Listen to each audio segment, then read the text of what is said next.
Hey, I'm Kev. Welcome back to MotoGP 19 as we're at the dawn of the MotoGP era. As in 2002, Kato is unbeatable at Motegi. When Ennis in the 250 class time sessions with 10 poles, Judaro Kato shows that he knows how to beat everyone, even in MotoGP. The chances presented to him at the 2002 Pacific Grand Prix in Motegi, while in a 5-cylinder Honda, Kato dominates the other RC211Vs and Match Badges Yamaha. Japanese rider is on pole for almost 45 continuous minutes, but it actually goes wild, lowering his time by 0.3 of a second. The salt shot's about to run out when Kato goes for his last try. He pulls off a perfect lap, getting pole position by 110 thousandths of a second. So what time have we got to beat? A 152.1. So here we go. Oh, the Gresini Honda going for pole ahead of the might of the Yamaha Max Biaggi and the Works Honda of Rossi as well. That's Japanese favourite son at this time, like in 2002. Yeah, there were lots of fantastic Japanese riders around back then, but none of them had a crash as extravagant as that. As I've got, you can't use the rear brake, can you? We could use it a bit on the Yamaha, but I found practicing with Rossi's Honda like this, but you can't use the rear brake at all. Like, we could get away with it using it at the beginning and end of brake zones on the Yamaha, but in this Honda, we just trail brake like out the normal brake. No rear brake allowed at all. So the bikes has a bit more for understeer maybe than the Yamaha. Like the Yamaha was pretty nice to ride. Well, much better than this Honda. At least I found.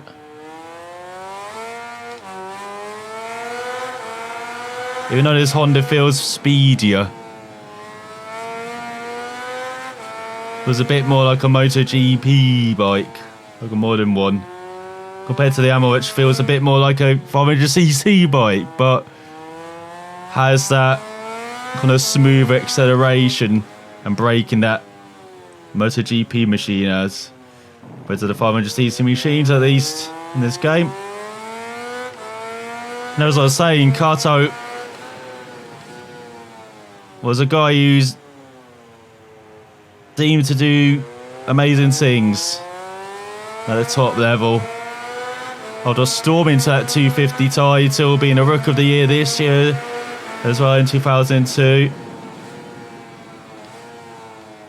Like 2003, maybe start winning races, and then, you know, 2004, 5 start challenging for the title. But unfortunately, never got to see that, like another bright young spark who went way too early, Marco Simoncelli, around a decade later.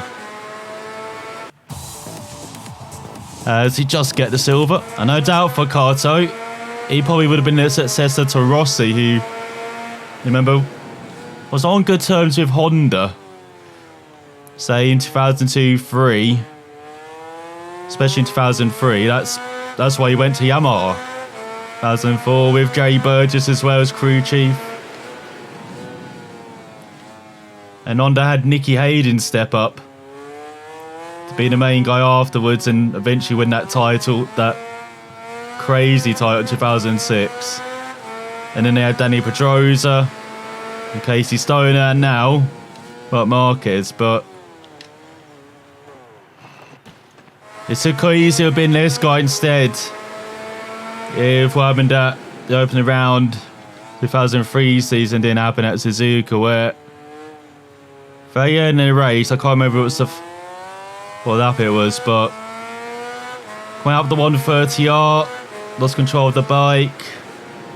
Fortunately, there was not much runoff out of 130R. Went into the bag and suffered a horrendous crash and sadly passed away. And MotoGP's never really gone to Suzuka's incident.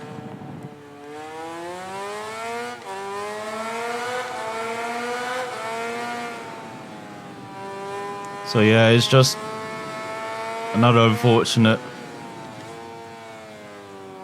But motorsport history, another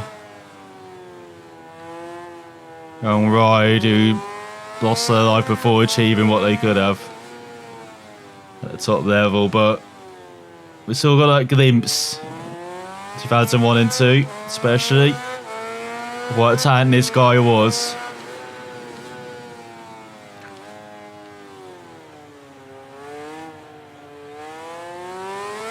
And I said there were loads of fantastic Japanese riders around at this time, Norihaga especially. We also had Tamada, who won in World Superbikes and MotoGP. Yukio Katayama.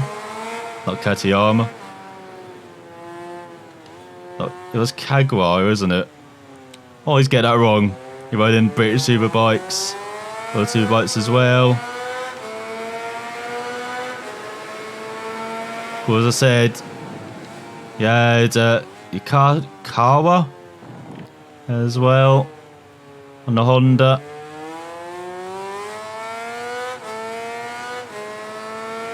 And I'm probably missing loads of other fantastic riders as well.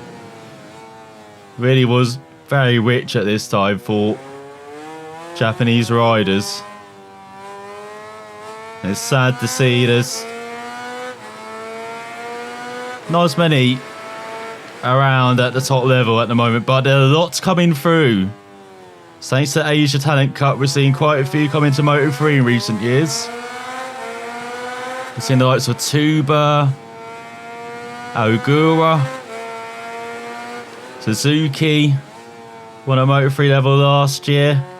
Quite mostly at Zano World Circuit, Marco Simoncelli with the Simoncelli team.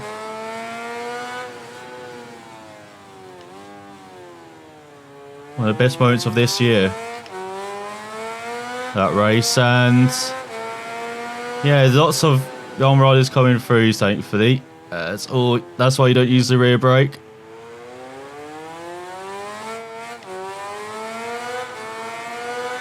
I don't know how we're 7/10 quicker this lap, but I'll take it.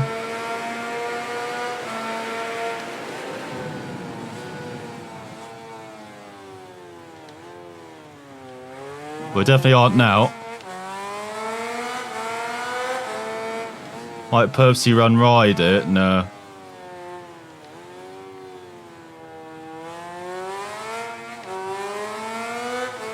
Was purposely starting the power though, so hopefully get another lap. There we go. So, oh my god, where are you going, bike?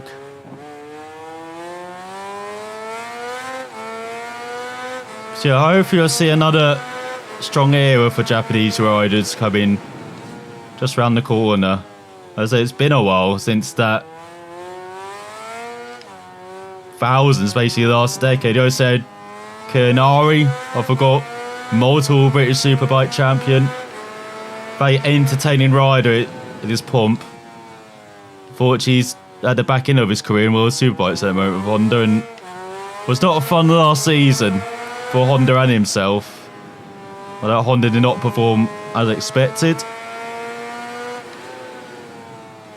But hopefully that will improve. We could see Honda strong once again in World Superbikes, but it's so tough now with Kawasaki especially, but also Ducati. BMW getting their shit together again. Yamaha as well. Very strong with Lowe's and Van der Mark in recent years.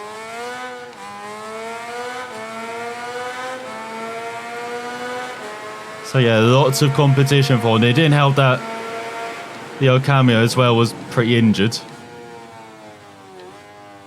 Leon Camio.